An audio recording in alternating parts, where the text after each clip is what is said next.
Hi mga mi! Welcome ulit sa aking panibagong mini vlog. For today's video mga mi, samahan niyo po akong magluto ng banana chips. Yes, maiba po tayo mga mi kasi yung iba french fries din ngayon, banana chips. Yan.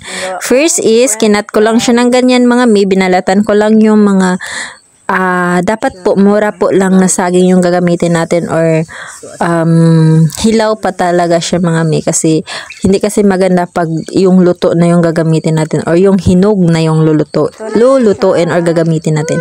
Yan mga mi, simple recipe lang po ito para sa mga kids. Ayan, kung nakakuha kayo ng ideya nito mga mi, just comment down below and then shout out ko po kayo sa aking next mini vlog. Kaya, thank you for watching mga mi. Kain po tayo.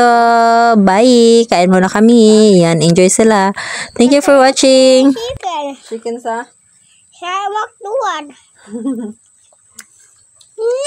Ito na lang yung price mo kasi wala na tayong hindi na tayo nagmakdo.